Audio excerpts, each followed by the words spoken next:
En refermant la porte, ses yeux tombèrent sur une enveloppe. Elle était coincée sous son pied. C'était une enveloppe blanche de taille moyenne qui ne comportait rien d'autre qu'une inscription écrite à la main, Gabriel. À l'intérieur, une petite carte en bristol et une lettre. Sur la carte, on pouvait lire ceci. Gabriel, cette lettre est la première d'une longue série. Tu aurais dû la recevoir depuis bien longtemps. Je tâcherai d'y relater des faits, des principes honnêtes, mais pardonne-moi si d'aventure mes émotions, mes sentiments ou mes opinions y transpirent. L'objectivité parfaite n'existe pas. Ta marraine.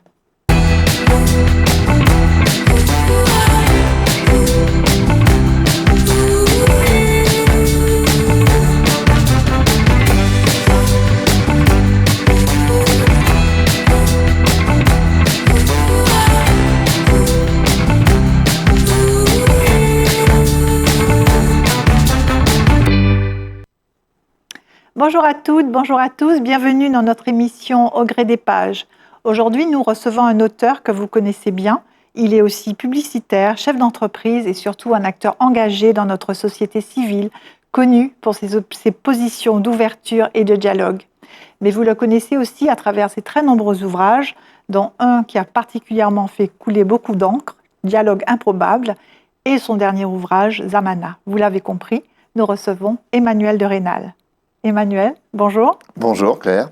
Bienvenue dans notre émission. Merci de votre accueil. Alors nous vous recevons pour présenter votre tout dernier ouvrage, Les chemins de Gabriel, une odyssée créole, qui vient d'être publié aux éditions L'Harmattan. Alors c'est votre 10e ouvrage, et je vais citer pour nos téléspectateurs, vous avez publié T-Prince, Ubuntu, Rectalinea, Le passeur de rimes, Dialogue improbable, Chronique d'un dialogue difficile, Ubuntu 2, 2e édition, Zamana, et maintenant Les chemins de Gabriel. Belle production littéraire. En effet, oui. Alors, vous nous dites en introduction de cet ouvrage que vous avez écrit une première version de ce texte en 2020, que vous avez publié sous le titre de Rectalinea. Mais vous dites qu'après l'avoir relu 4 ans plus tard, vous avez souhaité y revenir et avez complété la première version avec cette version d'aujourd'hui. Pourquoi cette démarche? Pourquoi être revenu sur un texte qui était terminé et publié? Oui, on dit qu'un texte n'est jamais abouti, mais ça c'est la bonne illustration de ce propos. J'avais écrit Rectalinea assez vite après Ubuntu, j'en étais satisfait, mais c'est vrai que quand on revient sur un texte quelques années après, eh bien là on perçoit quelques manques, et surtout entre-temps on a évolué dans sa pensée, dans ses idées, et donc l'envie de rajouter des éléments, de compléter, de l'enrichir est venue spontanément. Donc je me suis mis à le réécrire sans forcément avoir l'intention de le publier, mais vraiment pour aboutir à l'exercice. Et puis, page après page, le texte s'est densifié et ça a donné lieu à ce livre aujourd'hui, Les chemins de Gabriel, qui est plus complet, plus riche et qui équilibre mieux les éléments du roman, puisque c'est un roman qui est fait en 2 parties. Il y a une partie constituée de lettres qui structure le récit, et puis entre les lettres, une histoire, un roman, qui dans la version de Rectalinea était un peu légère, et donc j'ai souhaité rééquilibrer ces 2 aspects du livre. Alors vous avez changé, musclé on va dire le fond, mais aussi le titre. Pourquoi avoir changé de titre et que voulait dire Rectalinea? Rectalinea, ça voulait dire ligne droite. Ça veut dire ligne droite, c'est à la fois une devise familiale, mais c'est aussi une idée qui consiste à dire que le chemin du temps s'étire depuis une explosion originelle, qui est le Big Bang, dont je parle, et qui nous amène dans un futur qu'on commence à dessiner, qui est empreint de risques importants. Il y a l'IA qui vient bousculer tout ça, il y a le risque écologique, il y a le risque démographique. Et donc, je voulais faire un récit sur l'évolution du temps de l'humanité, sur cette très longue séquence, mais avec le regard un regard martiniquais, un regard créole sur l'évolution du monde. Et d'où le changement de titre? Oui, alors le changement de titre, puisque j'ai voulu renforcer la partie romancée où le principal personnage s'appelle Gabriel, Et puis, ça reste une logique de chemin. Donc, il chemine dans sa réflexion, dans sa compréhension du monde, dans sa compréhension du pays Martinique aussi, puisque ça reste une odyssée créole. Et donc, je voulais aussi introduire son prénom dans le titre pour ramener cette dimension romanesque dans le récit. D'accord. Et vous avez choisi les chemins et pas le chemin. Oui, parce alors qu'en fait, on voit que c'est sa vie qui est racontée tout au long du livre. Pourquoi ce pluriel? Parce que la vie, en fait, est faite de choix. La résultante, ça n'est qu'un chemin quand on regarde ce qui a été fait, mais le potentiel, ce sont 1000 chemins, puisque chaque seconde, chaque minute, on peut bifurquer dans un sens ou dans l'autre, choisir une voie. Et donc, Gabriel, dans son parcours, a choisi entre plusieurs voies, celle qui l'amène à ce qu'il est devenu aujourd'hui. Ce serait les chemins non empruntés pour arriver à un chemin. Oui. Voilà, c'est ça. Alors, vous avez fait le choix, on en a parlé rapidement, le choix d'une structure particulière pour ce livre, puisque c'est celle d'une série de lettres, donc il y en a 15 au total, qui viennent ponctuer l'histoire de Gabriel et qui lui raconte quelque part aussi son histoire, puisqu'elle parle de son enfance, et qui raconte donc sa vie, réveille ses souvenirs enfouis, et lui ouvre progressivement les yeux sur son regard, en tout cas sur le monde qui l'entoure. Donc c'est une structure particulière pour votre ouvrage, même si vous l'avez déjà utilisé. Pourquoi ce choix de narration ? Oui, je voulais introduire 2 temporalités. D'abord, je voulais que les lettres, mises bout à bout, racontent quelque chose d'atemporel. C'est un peu un regard sur l'évolution du monde, mais qui pourrait être un regard universel. Et donc, ce côté universel, je voulais qu'il soit introduit dans mon texte, parce que je voulais, d'une certaine manière, faire de ce livre un livre de transmission utile, soit pour des générations montantes, soit pour des gens qui veulent comprendre ce pays Martinique inscrit dans le concert du monde. Et donc, ce cheminement par les lettres apporte un regard décentré sur l'histoire, sur les conflits de société, mais tout en étant relativement universel dans la vision des choses. Et donc, ça, c'est la raison d'être de ces lettres, que je voulais décorréler de l'histoire même du personnage, qui elle, est une histoire plus incarnée, plus dans le vécu du quotidien. Et donc, ces 2 temporalités, universelles d'un côté et quotidienne de l'autre, eh bien, je voulais les juxtaposer. Et je pense que c'est ce choc de ces 2 temporalités qui donne un caractère original à ce livre. Absolument, c'est vrai que c'est une caractéristique que je voulais souligner, cette notion de temps qui n'est pas au même niveau entre la vie de Gabriel et la vie de l'univers ou de la construction du monde. Et oui, parce que les lettres s'étalent. La première lettre commence par du Big Bang, dans 14 milliards d'années, et la dernière lettre parle du monde de demain, régi par les algorithmes. Donc, vous voyez, et entre les deux, il y a les grandes étapes civilisationnelles, il y a l'histoire de la colonisation, il y a les grandes ruptures, les grandes étapes du monde et de la Martinique. A connu, effectivement. Absolument. Donc, alors que la vie de Gabriel, c'est la vie d'un homme. C'est ça. C'est la vie d'un homme qui a à peu près 60 ans dans votre livre et qui remonte, en fait. Les lettres lui permettent de remonter au moment de sa naissance. Mais avant de rentrer dans le contenu même, vous avez déjà utilisé ce principe de lettres ou de poèmes qui vient ponctuer un récit avec un suspense quand même, parce qu'il faut dire à nos auditeurs que ces lettres sont signées par une certaine marraine qu'il ne connaît pas. Et donc il y a un suspense tout au long de ce livre pour découvrir qui est cette marraine. Suspense qu'on retrouve aussi dans Le Passeur de Rime. Le Passeur de Rime. Oui, alors sur le chemin de Gabriel, en effet, la marraine est inconnue. Et donc l'enquête est menée par Gabriel pour à la fois comprendre le sens de ses lettres, mais aussi qui veut bien lui écrire, qui est cette marraine, qui se cache derrière cette signature. Donc ça donne un caractère un peu thriller au roman.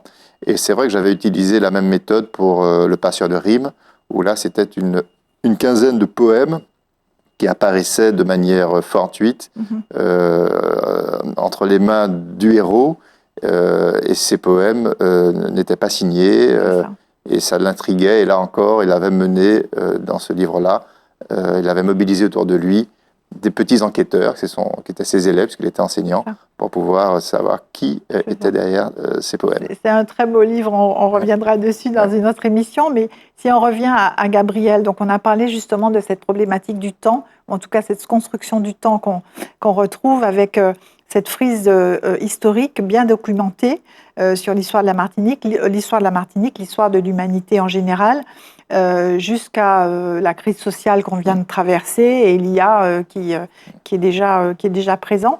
Est-ce que cette problématique du temps est importante pour vous et est-ce qu'à travers ces frises, vous avez voulu un peu laisser un témoignage ou marquer l'histoire, en fait, transmettre l'histoire de votre point de vue? Oui, je pense qu'on est pris dans un rythme de l'immédiateté aujourd'hui où on s'exonère du regard décentré par rapport au temps. Et on fait beaucoup d'erreurs de jugement parce qu'on est pris un peu comme un hamster dans sa roue qui tourne. Or, tous les événements qui nous environnent, tous les phénomènes que l'on rencontre s'inscrivent dans une temporalité beaucoup plus longue. Et donc, moi, je pense qu'il faut, pour analyser toute chose, pour apprécier toute chose, inscrire les phénomènes dans leur histoire, dans leur temporalité longue. Ça veut dire prendre du recul, en fait. Prendre du recul sur les choses. Ne pas juger par le sentiment immédiat, dire j'aime ou j'aime pas telle personne ou telle situation, sans comprendre les ressorts qui précèdent ces phénomènes. Et je crois qu'aujourd'hui, en 2025, nous sommes dans un temps où on s'exonère trop vite de ce regard décentré et où on porte des jugements à l'emporte-pièce. Alors ça, c'est le rythme des réseaux sociaux, c'est le rythme des robinets d'information qui finalement nous empêchent de prendre du recul sur les choses et puis stimulent nos émotions immédiates.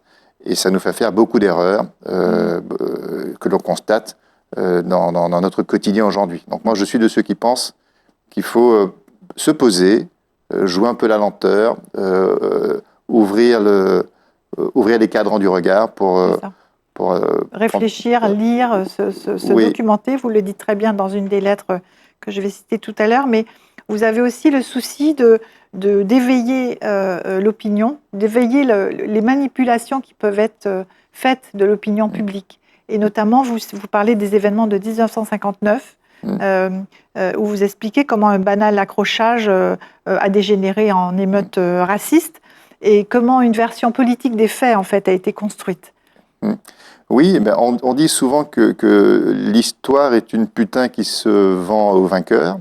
Ça veut dire qu'on a tendance à utiliser des faits pour délivrer, pour fabriquer un récit, et ce récit doit galvaniser dans un sens ou dans l'autre les populations. Ça, c'est l'histoire de l'humanité, elle est ainsi faite. Mais la vérité, c'est que les faits sont peut-être à nuancer davantage. Il ne faut pas non plus prendre pour argent comptant tous les récits qui nous sont servis. Bien sûr. Et donc, cette histoire de 59, qui est une histoire qui a effectivement été un grand marqueur de notre société martiniquaise, elle dit beaucoup de choses sur ce qu'était la société à cette époque-là, une société difficile, une société heurtée par ces confrontations raciales. Mais une certaine catégorie de gens pensent, et notamment des historiens, pensent que ce phénomène de 59 a été instrumentalisé pour en servir une idéologie, qui est l'idéologie indépendantiste, qui a puisé dans ces faits brutaux de 59 les raisons de justifier cette idéologie indépendantiste. Voilà, donc là, je ne prends pas une position d'historien, j'expose les grandes hypothèses pour dire peut-être qu'il faut regarder ça avec plus de nuances et relativiser aussi un peu mieux ce qui s'est produit par le passé. Éveiller l'opinion à mieux se... Oui, le libre arbitre, en fait. Comprendre que derrière chaque événement, chaque histoire, il faut prendre un peu de recul avant de prendre pour argent comptant tout ce qui nous est dit, tout ce qui nous est donné. Notamment à travers les réseaux sociaux où là, on ne maîtrise pas la véritable information. Et quand on tire d'ailleurs ce phénomène sur ce qui se passe aujourd'hui, on s'aperçoit à quel point nous sommes formatés par des vérités surgelées qui nous sont assénées de manière, sans aucune distance, et que tout le monde prend pour argent comptant pour justifier leur réaction sociale. Voilà, et donc je pense que c'est important qu'on prenne du recul sur tout ça. Vous le dites très bien dans votre lettre numéro 4, que je cite un petit passage. « Évite de palabrer si tu ne maîtrises pas le contexte, si tu ne connais pas les événements qui précèdent les faits. Prends le temps d'apprendre, de comprendre. Écoute, lis, interroge la mémoire des autres, feuillette les pages d'histoire.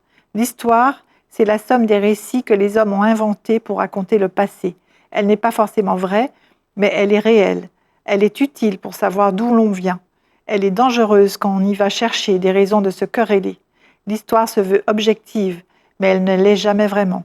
Les faits qu'elle relate varient selon la place de l'œil qui les regarde, etc. » C'est une lettre qui illustre complètement ce qu'on Oui, c'est une lettre qui essaie de mettre en parallèle la notion d'histoire et la notion de mémoire, parce que ce sont deux concepts que l'on mélange souvent. L'histoire, c'est les faits que l'on veut le plus objectifs possible, bien qu'ils ne sont jamais totalement objectifs, puisqu'encore une fois, ils dépendent de l'œil qui regarde les faits. Et puis la mémoire, c'est l'émotion qu'on met dans l'histoire. Et qui peut la transformer. Et qui peut la transformer. Et cette émotion, elle est aussi légitime. Il ne s'agit pas de dire il y en a une qui est plus légitime que l'autre, mais il faut comprendre ce qui relève de la mémoire émotionnelle, de ce qui relève de l'histoire. Et souvent, quand on ne fait pas cet exercice, eh bien, on fait des amalgames et on fait de grandes erreurs d'appréciation du monde qui nous environne. Tout à fait. C'est pas une leçon, mais en tout cas une attention à porter particulièrement par rapport à tout le contexte qu'on traverse aujourd'hui. Absolument. Ouais. Alors, vous décrivez aussi les défis auxquels doit faire face la Martinique. Le défi de son attractivité, un défi écologique, le défi de la rupture.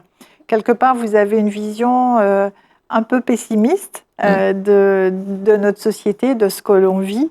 Est-ce que c'est un appel pour une prise de conscience, un réveil collectif ? Oui, moi je crois que c'est important d'abord de comprendre, de comprendre où va notre monde. Et c'est vrai que la Martinique aujourd'hui est au carrefour, enfin ça c'est un peu l'objet des derniers chapitres, est au carrefour de trois grands sujets. Il y a le risque écologique. Aujourd'hui, on en a beaucoup parlé, on en parle encore beaucoup.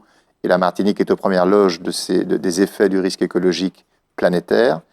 Il y a le risque de la démographique. On sait aujourd'hui que la Martinique perd ses habitants et que derrière cet effondrement démographique, il y a une baisse d'attractivité. Ça veut dire que les Martiniquais, d'une certaine manière, aiment de moins en moins leur pays au point que celui-ci s'avère de moins en moins attractif pour eux et pour ceux qui voudraient venir.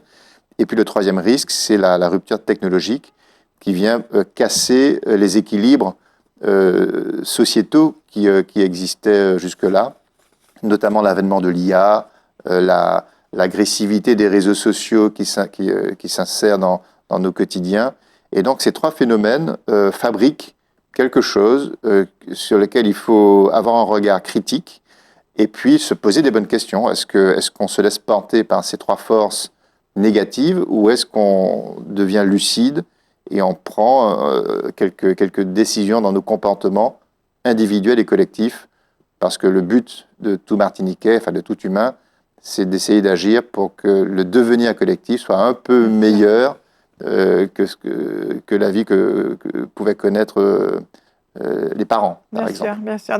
Vous le dites très clairement, hein, si je vous cite, comme tant d'autres, tu ne comprends pas que face à une telle réalité, nous restions aveugles. Pourquoi poussons-nous le Titanic vers l'iceberg ? Pourquoi nos consciences individuelles ne parviennent-elles pas à enclencher le moindre changement collectif ? Donc c'est vraiment un cri pour un réveil collectif par rapport à notre société. Ça, c'est une grande inconnue. On est tous, quand on analyse les faits, on sait tous les risques. C'est documenté, c'est analysé, ça nous est servi dans plein d'écrits, dans plein de...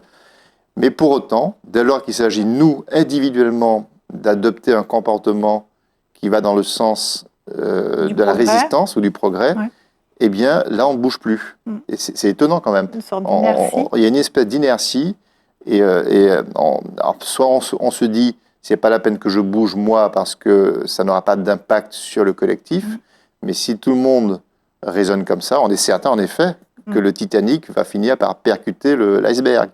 Donc, je me questionne sur ce double phénomène de la vision collective qui est pessimiste, de la responsabilité individuelle que l'on a, mais qu'on n'assume pas, bien souvent, devant les défis du monde. C'est ça. Donc, on voit cette problématique de temporalité, cette problématique sociétale que vous posez bien, tout en étant à travers le roman, à travers l'histoire de Gabriel, qui est un homme que sa femme a quitté, qui se retrouve avec ses enfants et qui se pose donc toutes ces questions par rapport à cette lettre. On retrouve aussi toutes les composantes sociétales de la Martinique. D'ailleurs, vous dites que c'est une odyssée créole. On retrouve la marraine qui est antillaise, amour secret de son père, Martha qui est la gouvernante depuis toujours de la famille, les enfants. On retrouve aussi certaines composantes économiques historiques, comme vous parlez du cidre, le champagne de la Caraïbe, avec les prunes de Citer. Oui. J'ai voulu essayer de faire interagir, en effet, des grandes figures inventées, fantasmées, mais qui relèvent du monde économique, du monde politique, qui balayent aussi les différentes composantes socio-ethniques et les interactions entre tous ces mondes, parce que ça, c'est une vraie caractéristique de notre pays. La Martinique, elle est faite de tout ça, avec beaucoup de sujets que l'on tait, qu'on n'ose pas forcément aborder en franchise. Donc là, j'essaye de raconter ces morceaux de vie qui finalement finissent par s'entremêler pour le bien ou pour le mal, peu importe. En tout cas, le lecteur jugera. Mais ça fait partie des données de notre société.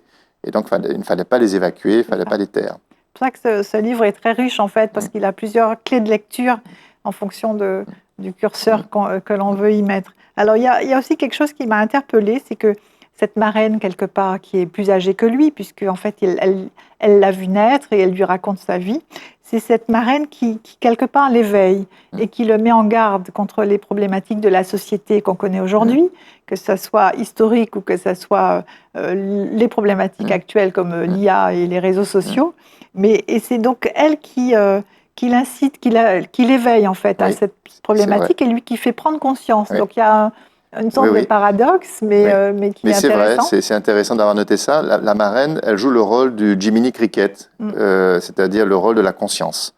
Et c'est vrai que tous, vous, moi, on rentre dans la vie un peu en déséquilibre avant, puis les éléments nous percutent et puis on avance. Ça, c'est le rôle de chacun. Et c'est important soit d'avoir une capacité de conscience qu'on développe soi-même, ce qui est plutôt rare, soit d'avoir un regard extérieur. Donc c'est le rôle des parents, c'est le rôle souvent des parrains et des marraines qui ont ce recul pour nous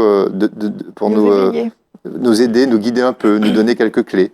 Et donc comme lui, Gabriel, n'avait pas de marraine, on dit pourquoi d'ailleurs dans le livre, eh bien elle apparaît sur le tard de sa vie et elle essaie de compenser ce qu'elle n'a pas pu lui transmettre au moment de son évolution de vie. Donc, mais ça montre aussi, ce que j'ai voulu montrer à travers ça, c'est la nécessité de développer une conscience. Et la conscience, en gros, la façon dont moi je résume ce qu'est une conscience, c'est d'agir ou de penser en imaginant l'impact de nos actions pour les générations futures. C'est d'avoir ne jamais agir que dans l'immédiateté, pour soi, mais pour les autres, pour le collectif, pour l'avenir. Et donc, c'est un peu comme ça que je résume ce qu'est une conscience. Et pour avoir ce comportement de conscience, quand on parle d'écologie, on est en plein dedans. C'est-à-dire, est-ce que la décision que je prends aujourd'hui va dégrader mon environnement et celui de mes enfants ou pas? Mais c'est maintenant qu'il faut prendre cette décision. C'est ça. Et si on ne se projette pas, on ne prendra jamais de décision consciente. Voilà. Et donc, c'est important d'avoir ce regard extérieur qui ouvre le champ des possibles pour éclairer le regard extérieur d'un ancien aussi, qui est important. Et surtout qu'elle l'éveille en fait à quelque chose qui est essentiel et elle le ramène quelque part à l'essentiel, qui est l'amour et sa famille et ses proches. Oui. Et ce livre se termine justement sur cette note d'amour et d'espoir. Oui. L'amour, alors c'est un mot qui est difficile à prononcer, l'amour. Pourtant, moi j'ai la conviction que c'est la clé de notre humanité.